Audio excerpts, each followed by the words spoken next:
Rachel Bat Chaim Yosef. Yeah. She could be a Melitzas Yosher for the entire family Amen. of Klal Yisrael. This share will be dedicated in her memory, and I want to add a few other names. Dan ben Nachum, Yotzeit is Yudches Ada, it's 45th Yotzeit. Michael Yitzchak ben Yaakov Yosef. His Yotzeit will be coming up. Kaf Aleph Ada, second Yotzeit, a dear friend. Mordechai Yisrael Tzvi ben Moshe Aaron. The Shabbos will be his Shloishim, and Avram Simcha ben Yosef Michael Halevi. He's dedicated by family and friends, and Mitzvah Hashem, they should all have Ilui Neshama and Bimer Litza Yosha for their families, for Klal Yisrael, and we should only know Simcha, Nachas, Atzlacha, Uvracha. So today's year is obviously in Yad Yoma. We're going to be talking about Purim with some fascinating riddles and amazing votes that hopefully you'll be able to share with others on your through this Purim, on your table, on Shabbos as well. Let's start with our first riddle. Can it be that one will have an obligation to eat matzah on Purim, just like the obligation one has, we all have, to eat matzah on the first night of Pesach? Who is it that has to eat matzah on Purim? He didn't make a vow, I will eat matzah on Purim. He feels fine, it's not a pikuach nefesh, the doctor is ordering to eat matzah on Purim, and yet, who is it that must eat matzah on Purim, just like the obligation of everybody to eat matzah on the first night of Pesach? Three possible answers. Boisai, what do you say? I have an idea. Yeah. Somebody who, I don't know, community maybe, that didn't do the Adar Sheni. If they didn't do an Adar Shenu, so and other people did, if it's a month early. Do you want to impose a penalty on them for eating? Not a penalty. Just they didn't realize it, and they made Pesach a month earlier because they never got the information. So therefore, Adar Sheni is really Nisan for them. So is there an obligation for them to eat matzah on Purim? Well, if they didn't know, then yeah. If they didn't make a Shana Muberet. You're very, very, very close. Very close. But we have two more answers, and then we'll elaborate on each of the answers. Any other idea?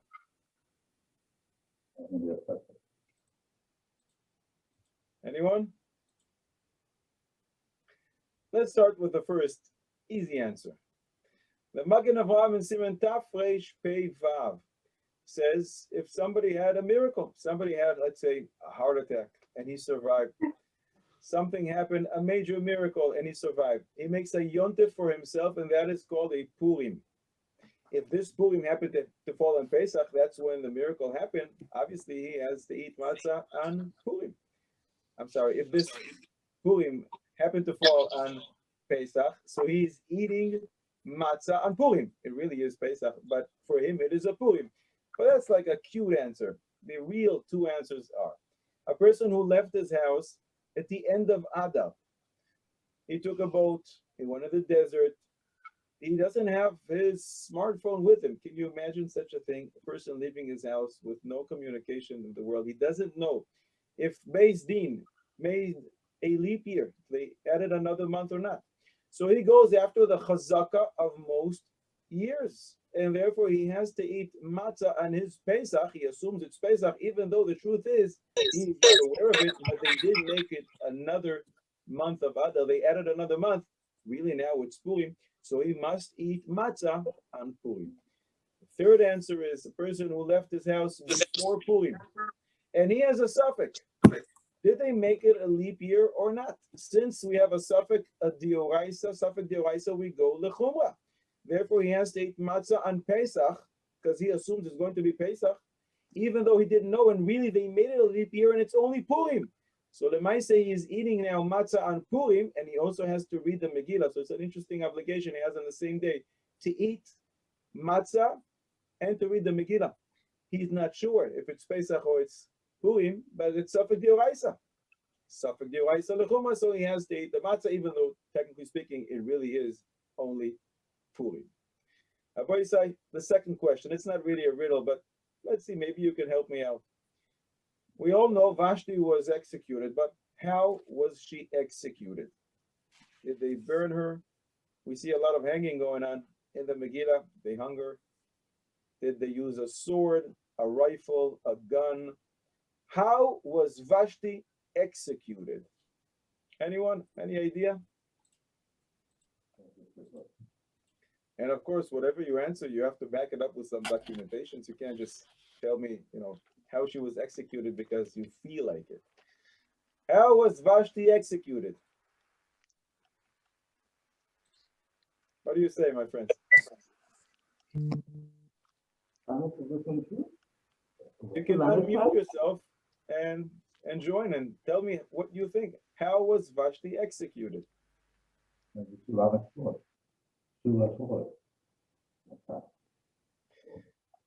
say a big Kiddush. In the Iyun Yaakov, in Megillah, you'd give it a Amud Beis. If you're standing, you better sit. If you're sitting, put your seatbelt on. A major Kiddush, says the Iyun Yaakov. Vashti was not killed. It doesn't say anywhere in the Megillah she was executed. All it says is that they should take the crown off her and give it lireusa hatoiva mimena, to someone who's going to be a little better in that position. It doesn't say anywhere that she was killed. So what did happen to her? Haman took Vashti without Achashverosh's knowledge, and he made her his shifra. That is why, explains the Iyun Yaakov, Esther says in Perek Zayin Pasuk Dalet, Ki nimkarnu ani ve'ami, lehashmid laharog ule'avet. For we have been sold, I and my people, to be destroyed, to be slain, to perish. But suddenly she adds a few words. Esther says, Ve'ilu le'avodim u'lishpachos nimkarnu.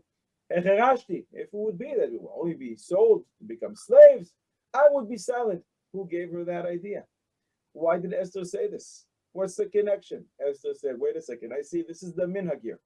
This is what you do with ex-queens.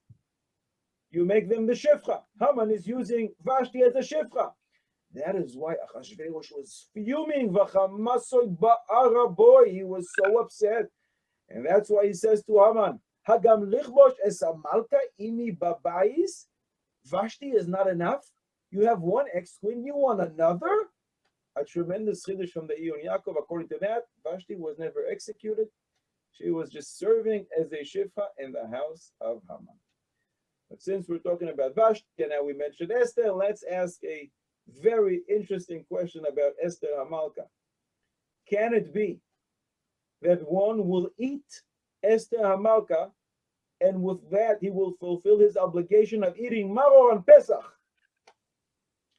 Yes, I didn't start drinking. I know it's a few days early before Purim. I didn't drink. And yet, listen carefully to the question. Can it be that one will eat Esther Hamalka, and with that he will fulfill his obligation of eating maror on Pesach? Can it be? What do you say? Rabbi says pizza pies and hamantashen to share with those who will know the answer from the Ranana area. What do you say, my friends? Go back again with the pizza. How can you eat Esther Hamalka and be yoytze eating maror on Pesach? I think you asked this once. Do you remember the answer? Is the question. It was what was it? A vegetable or it was some type of food. It's just a question to see who actually listens and who writes down the answers. Rav Howitz Baruch Hashem is listening. There is a chiddush of the Meleches Shlomo. Meleches Shlomo from Yemen, many hundreds of years ago, on the Mishnah, one of the commentaries on the Mishnah, Masechet Psochim, Perek Beis, Mishnah Vav. There we learn there are 5 different types of maror. One of them, in the language of the Mishnah, is called charchavina. Says the Meleches Shlomo, it's a type of esev that we call, back in Yemen, we call it Esther Hamalka. So if you eat this plant, Esther Hamalka, on Pesach, you'll fulfill your obligation to eat maror on Pesach. That is the answer to our question. And that brings us to speak a little about Mechayev Inish Levesumei Adeloyad, one of the toughest mitzvahs in the Torah. We have so many mitzvahs, 613 in the Torah, and thousands of mitzvahs there are, and many people find this so difficult. Oh, have to start drinking wine. But let's discuss this a little more in depth. Who made this obligation? Mechayev inish levesum bepuaya in Megillah Daf Zayin Amud Beis Amar Rava. Rava teaches us one has to drink so much so on Purim that he can't distinguish between cursed is Haman and blessed is Mordechai. However, Rabbi Avraham Chizkuni in a sefer called Shtei Yados a few hundred years ago, a great Mekubal asks, where in the world did Rava get this from? If the Rishonim did this before Rava, so why did we find this being mentioned before Rava came along? And if this halacha is not mentioned, not in the Mishnah, not in the Brisa, not in the Bavli, not in the Yerushalmi, not in the Mechilta, nowhere. And if the Rishonim were not noheg to do this, Rishonim, I mean those who came before Rava. So where in the world did Rava come to obligate Klal Yisrael for generations to drink, and to drink so much on Purim? Where did he get it from? And I think the question alone is a beautiful question. Who is Rava? Rava is an Amoira, one of the greatest Amoraim who ever lived, but after all, he's an Amoira. He's not a Tana. If Rava didn't see this halacha anywhere brought down before him, how in the world does he come and create a new obligation for generations for Klal Yisrael to drink on Purim? But more than that, if we look close at who Rava is, we find that Rava has a lot to do with wine and drinking wine. Listen to this. In Psachim Kuf Zayin Amud Beis, coming soon, Daf Yomi soon, the Gemara says Rava used to drink wine on Erev Pesach because Rava felt that drinking wine Erev Pesach causes the appetite to come. And you want to make sure tonight, Leila Seder, that you'll have a big appetite. Why is it Rava that's saying this? Something that's connected to wine. And if you think that's where it ends, listen to this. Brachos Mem Daled Amud Beis. Rava says a certain plant damages your intestines unless you drink it with wine after the meal. If you drink it with wine, there's no problem. Shabbos Kuf Chavtes. They used to do a lot of bloodletting back then. They felt it's very, very healthy. And the Rava, after he went to the doctor, whoever administered bloodletting, would make sure to drink an aged 3-year-old aged wine. Shabbos Daf Ayin Zayin, Eruvin again Nun Dalet Amud Beis, Bab Metzia Samech, Baba Basar Daf Tzadi Vav. Rava again is mentioned regarding mixing wine with water. How many parts of wine? How many parts of water? In Yuma Daf Ayin Vav Amud Beis, Rava says Chamra v'Richni Pikhin. Wine made me smart in Toya. In Psochim Kuf Zayin Amud Aleph, Rava curses a person who has wine but makes kiddush on beer. Let this person be poor. In Psochim Kuf Ches, Rava deals with the flavor, the appearance of wine. Baba Basra Tzadi Zayin Amud Beis. It seems that wherever we look in the Shas Bavi, we will find Rava. Whenever we find Rava, we find a bottle of wine next to him. Rava shares his opinion about what wine is better for the libation, for nisuch, the wine on the mizbeach. In Sanhedrin Ayin Amud Aleph, Rava talks about wine and its connection to Ben Soirer Umoire, the wayward, rebellious son. In Ksubis Samech Aleph Amud Aleph, Rava teaches that you don't let the shamash, the person who's serving you the food, see the wine. Don't leave it over because he's going to want it. He's going to have such a great appetite for it that it's going to be very difficult for him to continue working there. So make sure during Tammuz, when it's very, very hot, that's when the strength of the smell of the wine increases. Make sure you don't do that. Sukkah Daf Mem Tes Amud Beis, Rava says, a Talmid Chacham that doesn't have a lot of wine, so Rava gives him suggestions. How should you drink your wine? Take small sips every single time, and therefore you will be satiated. And Rava, the Gemara says how he would make sure to drink the wine. In Psochim Dafei Amud Beis, we find that Rava used to live in a city called Mechoza. And in Mechoza, Brachos Daf Mem Dalet Amud Beis, we learned there was a lot of wine. If that's not enough, Brachos Nun Vav, we learn about Rava, who was a merchant. And guess what? What did he used to sell? He used to sell wine. And there in Nun Vav, Daf Nun Vav Amud Aleph and Brachos, we learned that Rava even dreamt about wine. What's going on with Rava and wine? Pile ploy. Listen to the answer. Not less impressive than the question itself. In Shar HaGilgulim, the Arizal teaches us, the end of Agdam Lamed Vav, the Chesed LeAvraham, the great Mekuba, the grandfather of the Chida, he says this as well. Rava comes from Loit. Loit had a daughter, and from there comes Naama HaAmoinis. She is the wife, one of the wives of Shlomo HaMelech, the mother of Rechov Am. Rava is actually a Gilgul of Loit, a reincarnation. Where does it say this? What's the remes for this in the Torah? In Bereshis Yud Daled Yud Beis, Avraham Avinu hears that Lot was kidnapped, his own nephew, so he's going to save him. But why is he going to save him? The pasuk says, "Vayikhu et Lot ve'es rechusho ben achi Avraham." What exactly did they take? Rechusho ben achi Rashi Tevois Rava. Rechusho is Reish, Ben is Beis, Achi is Aleph, Reish, Beis, Aleph. Avraham Avinu is going to save Lot, but not only Lot. He is going to save Rava. So Abaye will have a partner to argue about throughout Shas. So Rava comes from Lot. But wait a second. How exactly did Rava come into the world? Lot was there in the cave with his daughters. They made him drunk. And then Lot was with his girls. So how did Rava come into the world? Came from wine. But that's from the side of Tuma, from the side of Klipa, says Rava. We're going to take that wine. And we're going to fix the wine, fix myself, fix the world entire. So wherever Rava finds a way to take wine and to use it, Rava will use it for eating matzah, for Talmud Torah, for mitzvah kiddush, anything of kedusha. Says Rava, we're going to fix everything with this wine. I came into this world because of wine of the side of Tuma, side of Klipa. We're going to take this wine. We're going to elevate it. And that is why Rava decided that Klal Yisrael will drink on Purim, because whenever there's a chance to use wine for the side of kedusha, Rava is right there doing just that. Now, Rabbi say a type of a Purim Shaila. Which big Tana, a very big Tana, is found in the Megillah? He was a Sephardi Tana.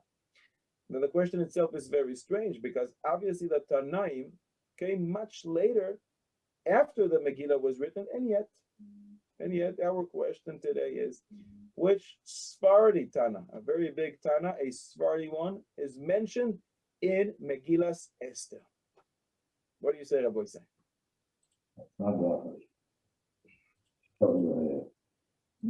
Did you ever see Tanaim and Amoraim in Megillas Esther? Oh boy. Which Sephardi Tana is in the Megillah? The answer is in Perek Vav, Pasuk Beis. Megillah Esther mentions Biksana and Teresh. Ashkenazim, we would pronounce it Biksana. It's a Saf, not a Taf. But Sephardim would pronounce it Biktana. Big Tana. And it's a Sephardi Tana because only if you say it in the way the Sephardim would pronounce it, you have this Tana. Big Tana, not Big Sana, because the Sephardim will always pronounce the Taf as a Taf, even when it's a Saf, even if there is no dot in the middle. So that is the answer. We find a big Tana V'teresh. That is a Purim type of a question, to Purim type of an answer. Rabbi said, now we go to a little more serious discussion about Adelo Yada, how much you have to drink. There is a person who is in rehab from drugs, and he tells that one of the ways of the treatment is that every single day he gets a certain amount of drugs, and they reduce it every single day. So hopefully one day he'll be able to get out of it and to be completely recovered. And he explains, when I take the drug, I'm all over the place. I'm flying. Can I, he asks, have kavana before I take the drug? L'shem yichud kudsha brichu. I want to be yoytze the mitzvah of adelo yada ben hama levorach mordechai. When you drink the wine, you get to the same place that I am by using the drug. we both don't know who is cursed and who is blessed. So can I have the kavana to be yoitze the mitzvah, to fulfill it through taking drugs instead of what most people do, which is drinking wine? What do you say, Rabbi Isai? Would we give him a heter, yes or no? No, Why not? because the mitzvah, like you said, like Rava, he created them. If he's the one that instituted through wine, it's only through yain. Chayav lepsumi. You have the element of ad lelo yada, but it has to be with wine. But normally this is achieved through wine, but this is administered by a doctor. So it's not like, we're afraid he's going to do something foolish. The doctor gives it to him. So it's 100% kosher. He says, I reach the same level that you reach with wine. I use it with drugs. If the idea is to get to a point where you don't know the difference between Aru Haman and Baruch Mordechai, I achieve just that. So why not? So the simple answer, there was not the takana. But we can say maybe mechalek, the wine brings like simcha, and maybe this guy, it's true, he doesn't know the difference between Aman and Mordechai, but it's not like a simcha. It is more like Who told you he's not besimcha? probably he's numbed, like probably he's. I don't know. I was never in that situation. I don't know. But if he'll tell you he's also besimcha. No, but the whole nace was through wine. Let's see. On Purim, contrary to popular belief, there is no mitzvah to lose your brains, to lose your das.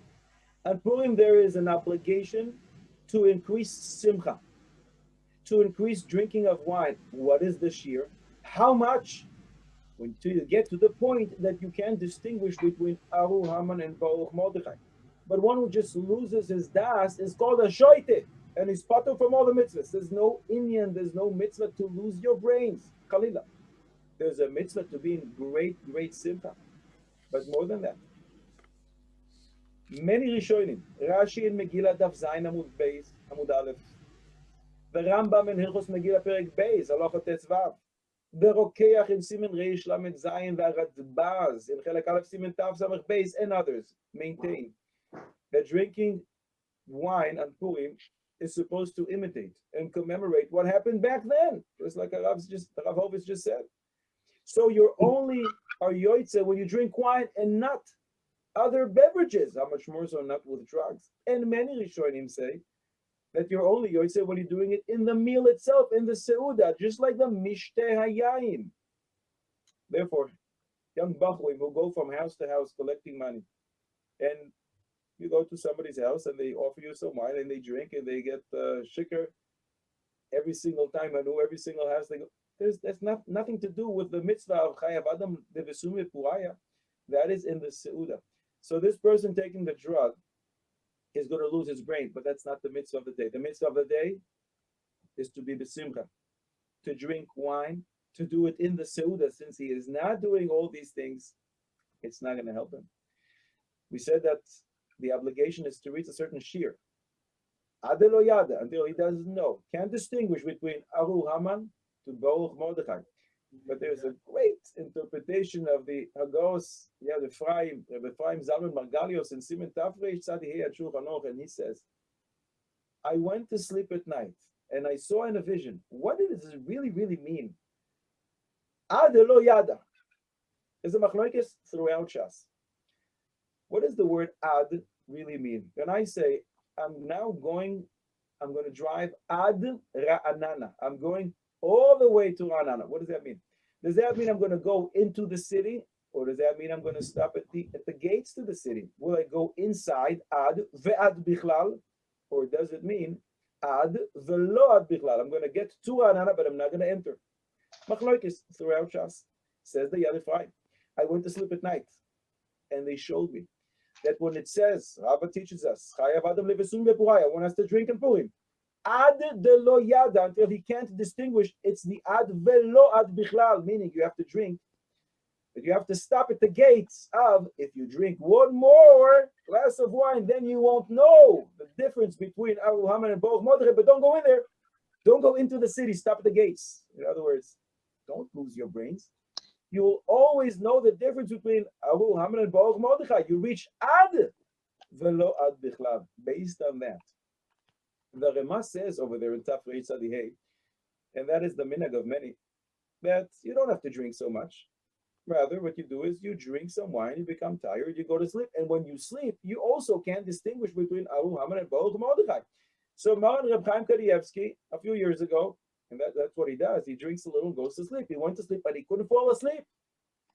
So Reb Chaim, maybe we can apply the same thing. Ad velo ad bichlal. I went to sleep, but I don't have to actually fall asleep. Ad, I went to sleep, but I don't have to go into sleeping period. I don't have to be in the sleeping mode. Ad velo ad bichlal, just like the Yad Ephraim. Maybe, could be.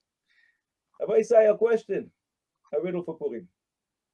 We know that we like to give money to the poor. Matanos la'evyonim. But when is it that we instruct a person to specifically give food or beverage and not money to the evyonim? Even though normally we would prefer giving money. Why is it? When does it happen that we will instruct a person to give food and not money to the poor? What do you say?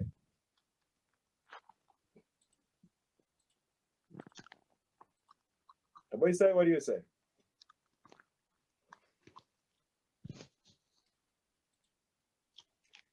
The answer is, in a year like this year, when Purim falls on Friday, and a person accepted Shabbos early, and then he suddenly realized, "Oi, I forgot to give matanos la'evyonim."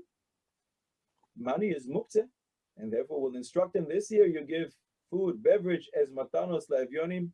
Avoid the money because it's muktzeh. That is the answer to our question. Another question. Reuven and Shimon come to the rabbi, and they told him, on Purim, I drank a little too much. I was shaker. Same story. Both Reuven and Shimon became shaker, and therefore they did not daven mincha. The rabbi says to Reuven, well, on Ma'ariv, you're going to daven twice. You're going to daven first Ma'ariv, and then a compensatory davening for mincha that you missed. To Shimon, who had the same exact story, the rabbi says, you cannot daven, you should not daven a tashlumin, a compensatory tefillah. Why would that be? Why would the rabbi give two different psaks to the same guys, to Reuven and Shimon, when they tell him the exact same thing? How can this be? Any idea? One was shikr kilot. And therefore? He's pater legamre, so there's no tashlumin. The definition of shikr kilot or not is to tell us if when he davens, when he is shikr, will it be an abomination? Will it be accepted? But lemaise, after the fact, they both lost the tefillah. They both say we were shikr, and they don't tell us how shikr they were, but they didn't daven as a result of drinking too much wine. So why would it be that one has to daven at tefillah tashlumit and the other does not? Maybe in a year like this year, on Or Friday. last One's from year, Yerushalayim and he shouldn't have gotten shikr, and the other one's from outside of Yerushalayim and he got shikr, and it's okay because if it's Purim for you on Friday, fine. Now comes Friday night, and now comes it's not even this year, any year actually. both of them live in the city of Efrat, and this applies every single year. Okay. Chiddush of the Ben Ish Chai. It's called out. Reuven started drinking Purim at 10:30 a.m. He became shikr before mincha. So when mincha comes around, he is called an anus, and therefore he has tashlumin. But says the Ben Ish Chai, some argue with me, and therefore I suggest he davens, but he should make a tnai. He should make a condition that if I'm not chayev in tashlumim, this should be a tfilas nedava.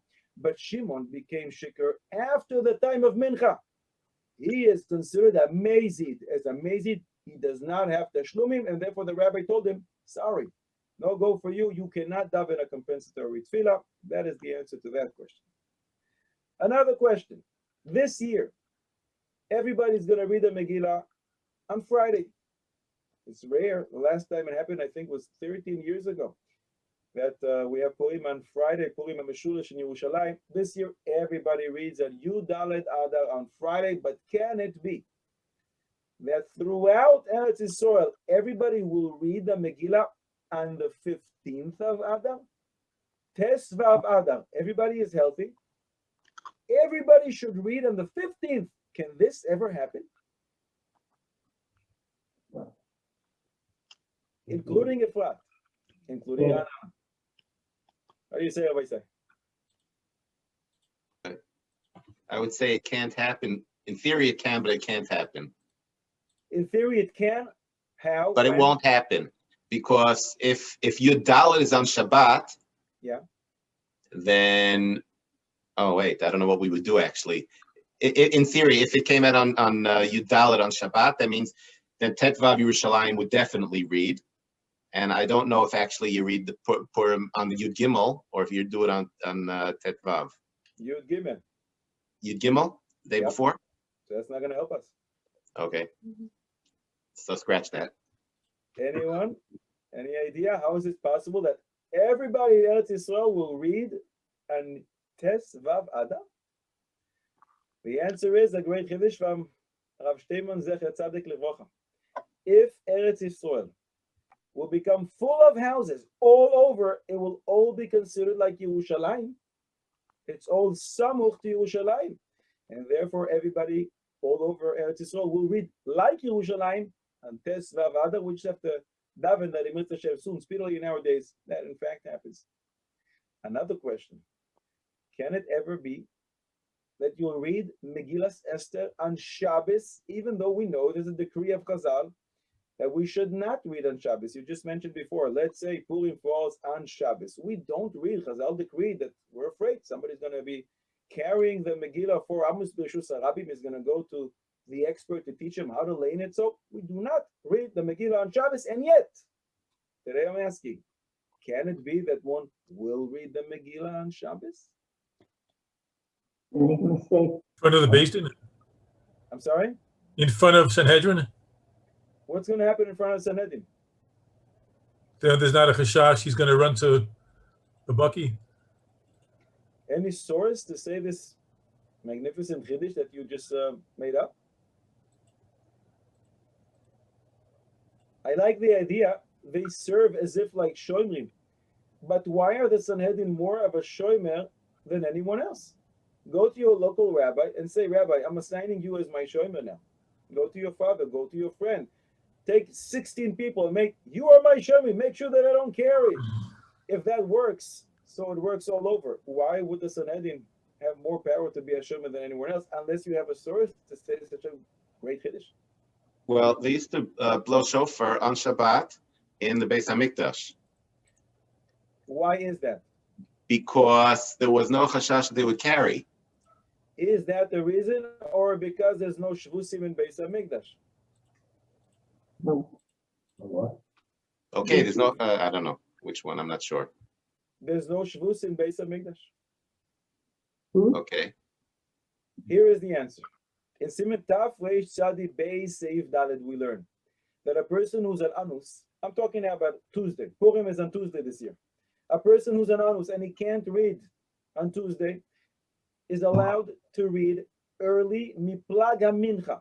A person who is he is sick, he is old, the fasting is very difficult for him for whatever reason. He's an anus. He's allowed to read already from plaga mincha.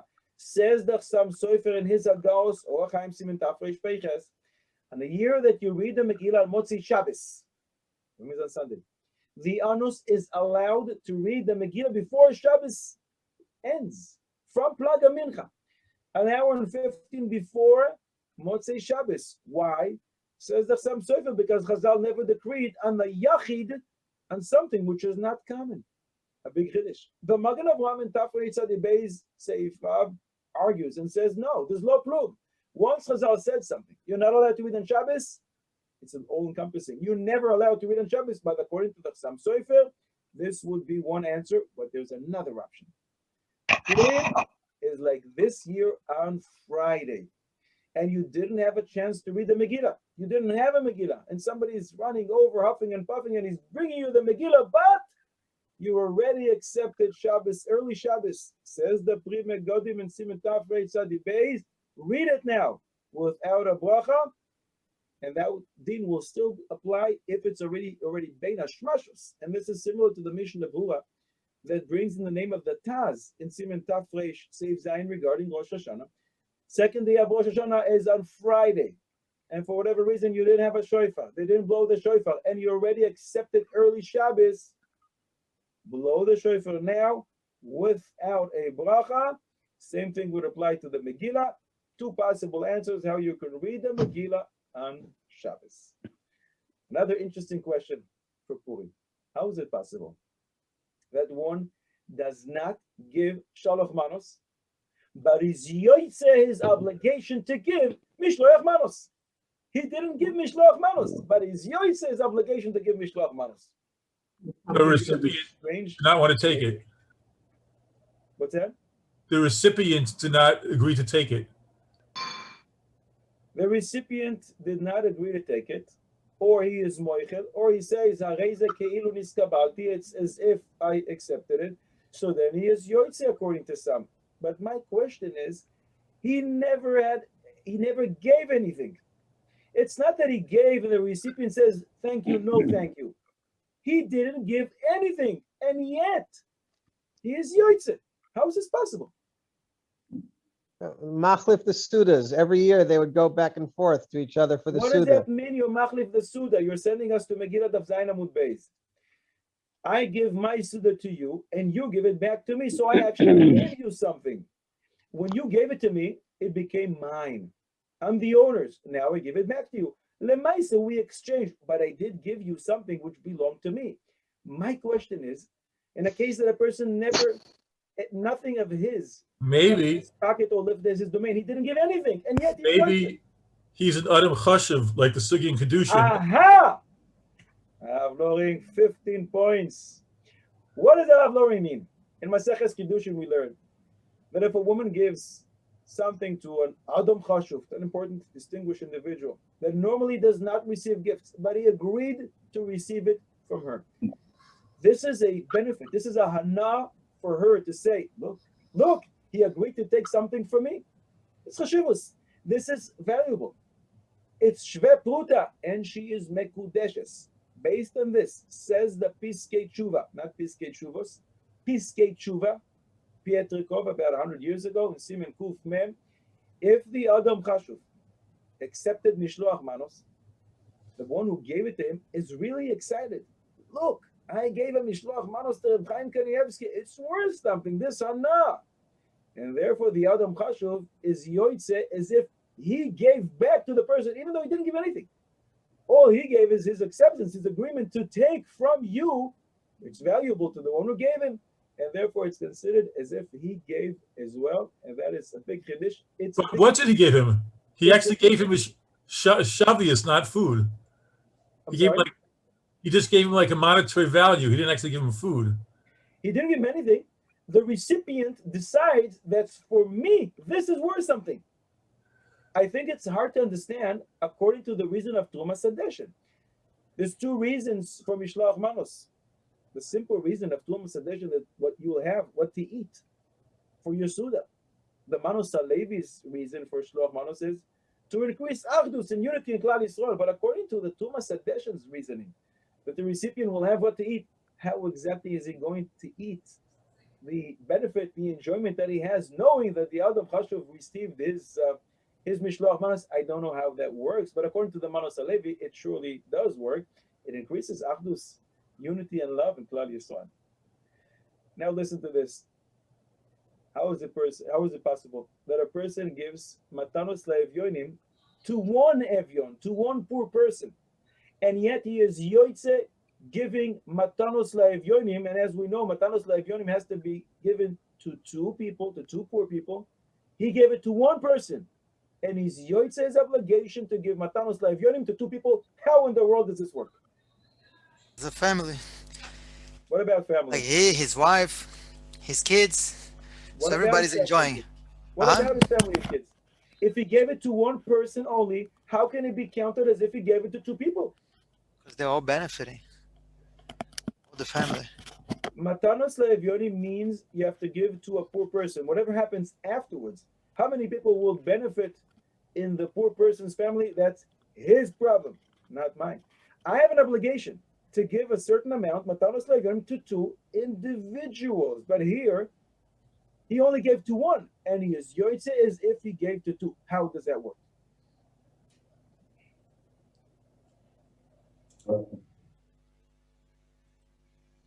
Any idea? Pregnant woman. I'm sorry? He gave to a pregnant woman. If he Or a gave to split pregnant- personality. if he gave to a pregnant woman, potentially it's a suffix, maybe it's a nefel. Who knows that she's going to deliver and it's going to be a bar kayama? I don't think that's going to work. Says the Zichron Yaakov. You think what you said is a chiddush? Listen to this. He gave to someone with two heads, like the Gemara. Aha! Zichron Yaakov Simen Zayin. That's exactly what he says. If you give to somebody who has two heads, it's counted as if you gave to two. But what's the raya to say such a big chiddush? The proof is from Maseches Eruvin Daf Yud Ches. According to one opinion there, Adam Harishon was created two-faced. He had two sides to him. Chava and Adam were actually one. But the pasuk clearly says, Zachar unekeva Bra'am. Bra'am is the plural. It's plural, it's not individual, it's not Yachid. Bra'am, but it's one person who has two heads as if. You see from here, if a person has two heads, he is counted as two. So you give Matanos Le'evyonim to a person like that. But you see the opposite. I'm sorry? You see the opposite from Shlomo HaMelech when he put the covering over the two-headed from the shed and it screams from the hot water. You're sending us to Maseches Menachos Daf Lamed Zayin Amud Aleph. It's not in the Gemara itself. Tosfos allude to that, and the Shita Mikubetzes over there elaborates. What the Rav Loring is referring to is a fascinating ma'aseh in the Gemara. Plimo came to Beis HaMedrash and asked, what happens when there's a guy, a kid, who has two heads? Tell me, on what head should he put on his tefillin? And they wanted to kick him out of the yeshiva. What are you asking strange questions? And as they were about to kick him out, a father from Shaarei Tzedek Hospital runs into the base and says, Rabbi, I have a question. I just had a kid who has two heads. What do I do with Pidyon Haben? 5 slime or 10? He has two heads.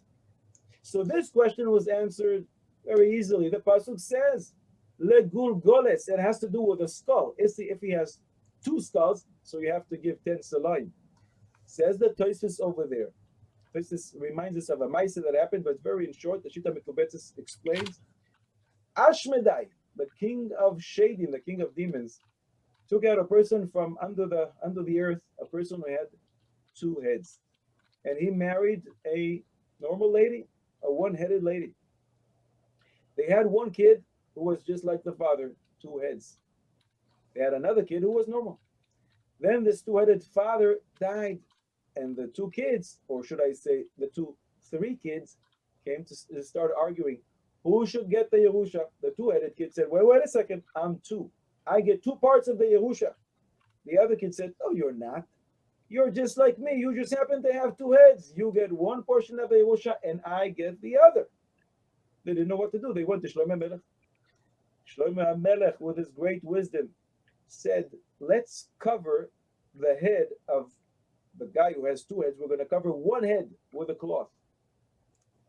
And take boiling water and pour it the head which is revealed. If the person, the head which is covered, is going to start yelling, that means he feels his pain. That means they are one. But if he's not going to be aware of what's going to happen, what's happening, after all, his head is covered. He doesn't know what's going on. He doesn't yell. That means that there are 2 people. He doesn't feel the pain of the other, and that's what they do. That's what they did. And in fact, he started yelling, suggesting that they are one. So the Shlomo HaMelech said, let's divide the Yerusha in 2, and each brother takes half. According to that, you're right, it's not going to help us. But could be that the Zichron Yaakov and Siman Zayin understood that since Adam Arishon it says Bra'am, it's 2 different people. Maybe for Yerusha it's Kol HaMoitzi Mechaveru Alav Araya, but for Adin Derabanan of Matanos Le'evyonim, could be that this would be sufficient. Right after the obligation, the Gemara tells a story, a startling, amazing story. Rabbi Rav Zera had their Suda, Purim Suda together. Ivsum, he became drunk. Rava got up. Shachte le Rab Zera. He shechted Rab Zera. The following day, he came back and he revived him. Tchias Amesim. The most wildest story. How in the world is this possible? We're talking about Rava. That was the greatest Amoira. He took a knife and he shechted Reb Zera. How does this work? So the Meiri writes, the word shachte doesn't mean shachte shechted him. It means sachte, squeezed him. He leaned on him. And then the following day, he revived him. Vatachlimeni vehechiyani, a pasuk in Yeshaya Lamed Ches. It's a play of words. He healed him. The Maharsha also writes, this is not kipshuto, that's not, don't take it literally. He didn't shecht him, he gave him a lot of wine until he was sick, he almost was about to die. However, the Ran says, kipshutoi, no, take it as face value, exactly what it says. Rava and Rab Zera got drunk, Rava shechted Rab Zera. The Chassam Sofer in Chulin Daf Ches writes that there's also kipshutoi, and then he says something unbelievable in the name of his Rebbe, the Hafla. And he says, my Rebbe said this in the middle of Purim, Miderech Tzachus, but once my Rebbe says something, the Hafla was an Adam Gadol, you have to take it seriously. In Chulin Daf Ches, the Gemara wants to know, can you shech with a boiling, burning knife? You take a knife, shech, a slaughtering knife, and you boil it, can you shecht it or not? What's the size of the question? What comes first and kills the animal? The heat, and then the shechita will be pasul because you don't shecht with heat. You shecht with a sharp knife. Or when you take such a boiling knife and you put it to the neck of the behema, it's the sharpness of the knife that killed the animal. Is it kosher or not? The Gemara says that Reb Zera says this shechita is kosher. You're allowed to shecht with a boiling knife. Asks the Afla, the Rebbe of the Chassam Sofer, and how exactly does Reb Zera know this?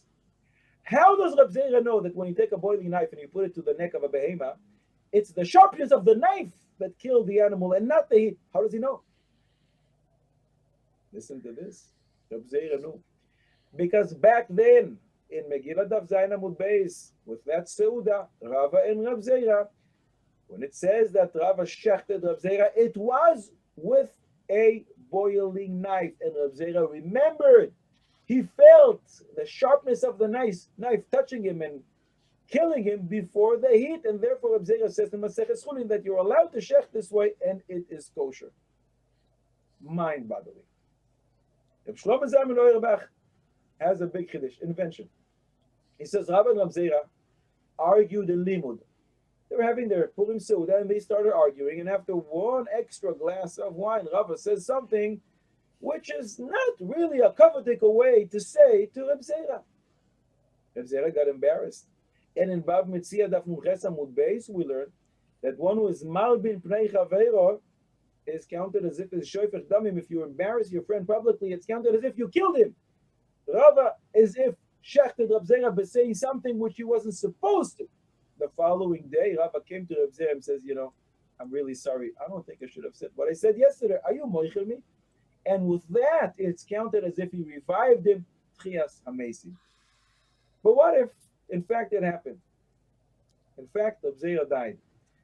The following day, Tchias Hamesi. He's back. Is Reb Zera chayav and kibud av va'em? Reb Zera's sons, do they have to honor him? Is he in fact their father, or is he considered panim chadashos ba'u lekam, and therefore he is not the son of his parents, and his kids are not considered his kids? He is not their father. The Ben Yoyada has a different thought, a different machshava or question that he asks on this ma'aseh. Reb Zera died yesterday. Today, Reb Zera is back. If he wants to be with his wife, does he have to remarry her? Or once he died, his wife is an almana. She can go and marry whoever she wants. Do you have to have a kiddushin again? The Ben Ish Chai brings the Birkei Yosef, the Chida, who says, don't need a kiddushin again. How does he know? Because in Matan Torah, in Shabbos Daf Peches Amud Beis, we learn, Parcha nishmasan shel Yisrael. Klal Yisrael's soul departed in Matan Torah, and then it came back. And it says right after that, Shuvu lachem le'ohalechem, go back to your tents. In Torah's Kohanim it says, En ohalo ela ishto, that means go back to your wives, be with your wives, and each one had a ben zachar. If there's an instruction, go back to your wives right after Matan Torah when they're all had trias amesim. Apparently, you don't need to remarry your wife because it doesn't say anywhere in Chazal that they all had to get married. And there's an amazing Zohar Kodesh on this Shabbos Taf Beches Amud Beis where Halcha Nishmasan and there they had trias amesim. How exactly did it happen? There's a pasuk in Tehillim. We all sing it all the time. Toiras Hashem temima, Toiras Hashem temima. What does it say right after that? Toiras Hashem temima. We normally understand it to mean the Torah of HaKadosh Baruch Hu is tamim, it's beautiful, so it's hardly, it's perfect. Meshivas Nafesh. What does Meshivas Nafesh mean? The Klal Yisrael's soul departed. The Torah came to HaKadosh Baruch Hu and the Torah says, Rabbi, what's going to be with Klal Yisrael? There's all kinds of commandments in the Torah. Keep the Shabbos, Purim, Purim. Who's going to do it? The Torah was created for Klal Yisrael. Klal Yisrael was created for the Torah. The world was created for the Torah. So what's going to be now? And with those words, HaKadosh Baruch Hu says, yes, the Torah, you're right. And HaKadosh Baruch Hu brought back the souls of Klal Yisrael. That's what it means. The Torah was Meshivas Nafesh. The Torah is the one that restored our souls. We owe a debt of gratitude to the Torah. But now let's go back to the story itself and analyze it. What exactly happened there? When we said that Rava shechted Reb Zera, I don't think anybody fell off their chair. How is that possible? Rava, the greatest Amoira. Does it mean that he just went down from his unbelievable lofty level? How is this possible? We cannot say that Rava went down from his level because after all, the following day he revived him. Trias Amesim is the level of Eliyahu Hanavi. To be able to do Trias Amesim, so you can't think that Rava just, wow, he had too much wine. Impossible. So what did happen there? Who is Reb Zera? Let's look at Reb Zera. Bab Metzia Daf Pei Hei Amud Aleph we learn. Reb Zera was such a tzaddik. Before Reb Zera came to Eretz Yisrael, he fasted 100 days to forget the type of learning in Babel, so you'll be ready for the type of Torah that you learn in Eretz Yisrael. Torah in Eretz Yisrael is different than anywhere else in the world. In Baba Basra Daf Kuf Nun Ches Amud Beis we learn. Avira de Eretz Yisrael Machkin, the air in Eretz Yisrael makes one wise. It's nothing like the Torah in Eretz Yisrael. The Medrash Rabbah in Bereshit says, Torah Eretz Yisrael, there's nothing like it. So Reb Zera wants to get ready for the Torah of Eretz Yisrael. He fasts 100 days, but that's not enough. He fasted another 100 days, so Rebbe Lazar will not die during his lifetime. So the yoke of the burden of tzibur, Solchet Tzibur, will fall on him. By the way, you see from here, it's better to fast 100 days than to become the chief rabbi. But anyways, he fasted another 100 days. And the Gemara said he fasted another 100 days in order for the fire of Gehenna not to rule over him. And if that's not enough, he would check himself every single day, every 30 days, to see if he is on the same level. If fire rules over him, he would go into the oven, he would turn it on, and he would check if fire can do anything to him. And obviously the fire never did anything to him. We're talking about the greatest tzaddik in the world, but no one knew of this.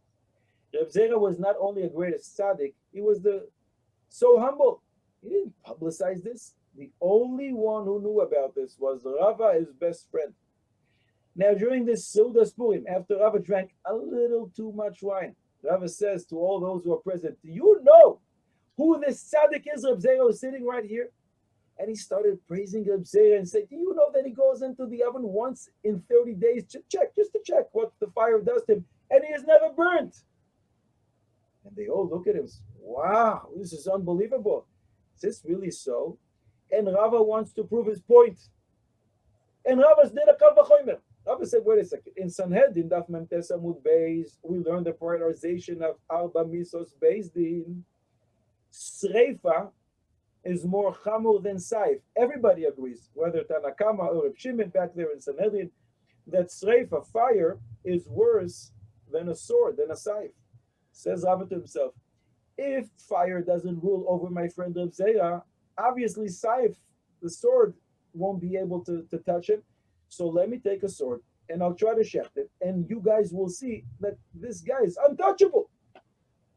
And that's the kal v'chomer that Rava did before shechting Reb Zera. And I don't know if he took a burning, boiling knife like the Havlah said, but he definitely took a knife, big one, big line, long one, and he said, it won't do anything. Nothing's going to happen. Because the fire doesn't do anything to Reb Zera, so how much more so, the sword won't. That was the kal v'chomer that Rava did in order to shecht, or to try and shecht, but he knew it's not going to work. Ay, ay, ay, ay, ay. So what happened? What happened? Something went wrong with this kal v'chomer. How did this kal v'chomer break? Obviously, it didn't work because Rava was able to shecht Reb Zera. So there's a few ways to understand it. The first way is according to the Or HaChaim HaKodesh in Parshas Vayeshev. He has a tremendous chiddush that not everybody agrees to, but the Or HaChaim HaKodesh says a person is a Baal Bchira, and he can hurt his friend even if his friend is not really chayav. For example, says the Or HaChaim HaKodesh, why did Reuven suggest to the brothers, let's throw Yosef into the pit? What's it going to help you? The pit is full of snakes and scorpions, and they are lethal. So what are you going to gain? But Reuven said to himself, wait a second. If Yosef is not chayav misa, the snakes and scorpions won't be able to touch him because they don't have a bchira. But if I leave him with his brothers, even if he is not chayav misa, they in fact can hurt him because a man is a baal bchira. So back to us. It's true, when Reb Zera goes into the fire doesn't touch him because the fire is not Baal's Bchira. Reb Zera is a tzaddik. But a man is Baal Bchira. And Rava has Bchira, and if he has a knife in his hand and he intends to shecht Reb Zera, it can work. And in fact, it did. That's one way to explain it. Another way. When Reb Zera saw Rava coming close with this knife, he said to himself, uh-oh, oy vey, vey, vey, vey. If the kal v'chomer of Rava is right, and he won't succeed shechting me, everybody will find out what a big tzaddik I am. Oh, that's terrible. That's terrible. Reb Zera was so humble. He didn't want this tzidkus to be public knowledge. And therefore, the pasuk says, Ritzon yereav yaseh. HaKadosh Baruch Hu listens to those who fear him. Reb Zera davened, let Rava succeed. His tefillah was accepted. Rava comes out, didn't shecht Reb Zera. Reb Zera shechted himself by davening that Rava should succeed. The tefillah was accepted. Reb Zera as if shechted himself. One more way to understand it. As long as a person does whatever he does, l'shem shamayim, but nobody knows, there is a special extra siyata dishmaya. Once it becomes public knowledge, that extra siyata dishmaya leaves. I want to explain it with an amazing story. One of Gedolei Yisrael passed away a few years ago. Rabbi Zion Feldman, Zecher Tzadik Livrocha, the Shalmei Toida. Rabbi Zion Feldman had a father who was a Rav in Tel Aviv. When he became old, the Kehila wanted to fire him, wanted to ask him to retire. When you ask an old man to be giving shiurim to retire, sometimes that could be the beginning of his end. So Rabbi Zion asked the Kehila, what do you want my father to do? He went to the Gabayim and said, what are you missing that my father can't do anymore? I'll do it.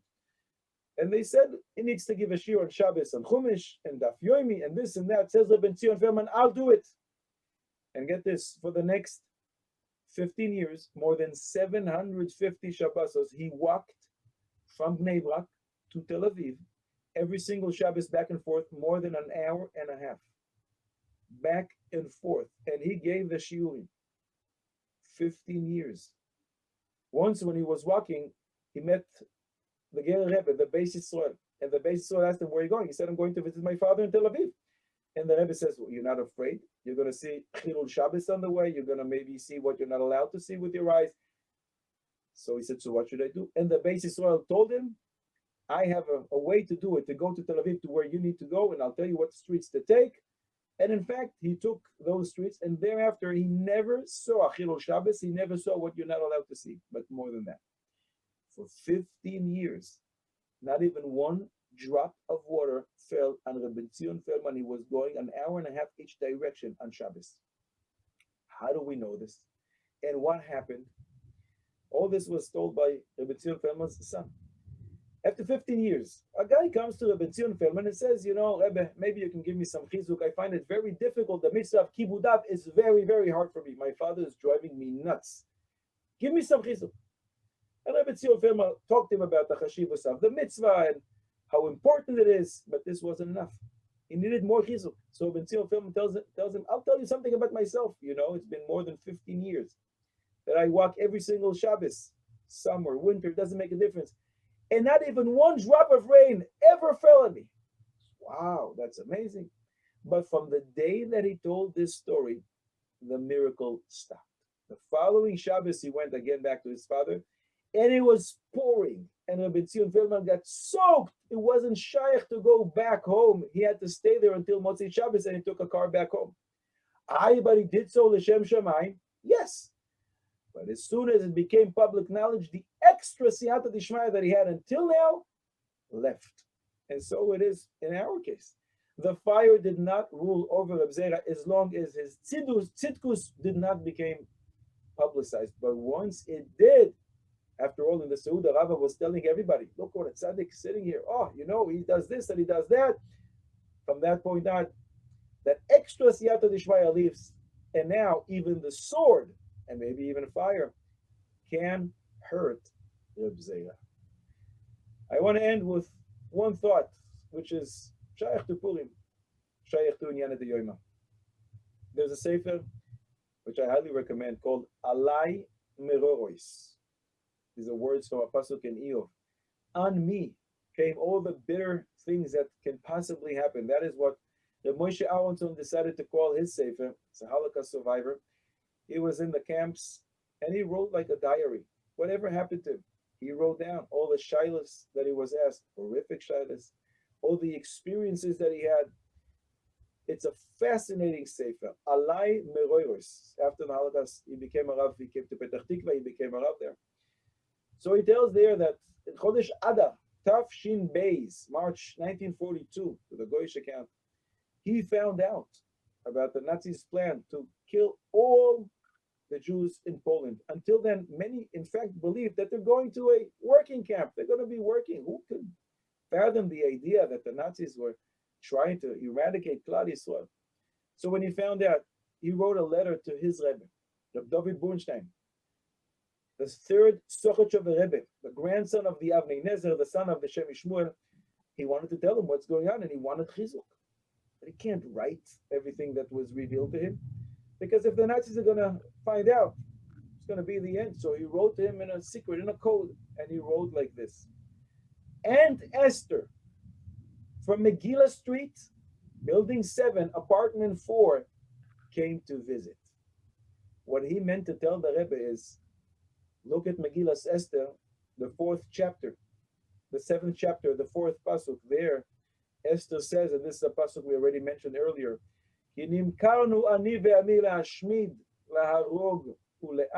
for we have been sold, I and my people, says Esther, to be destroyed, to be slain, and to perish.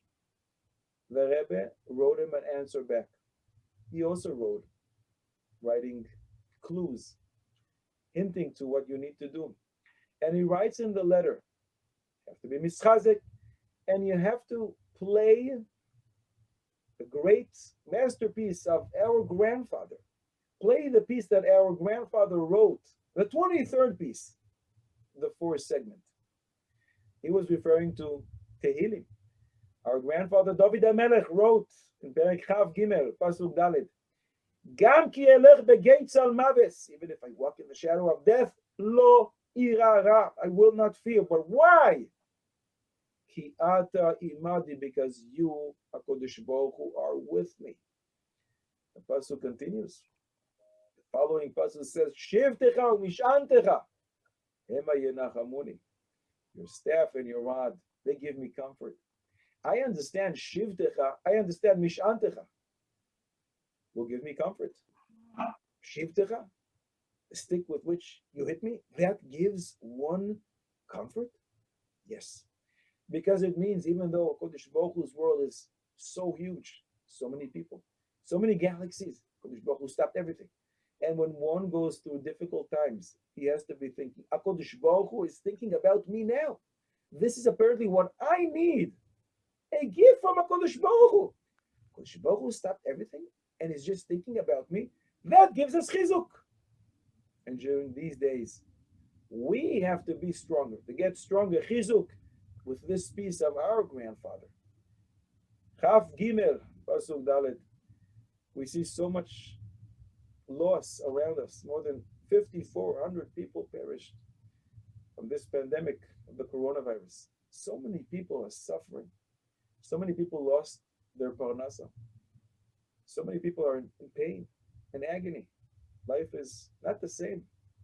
However, we have to keep mischazek.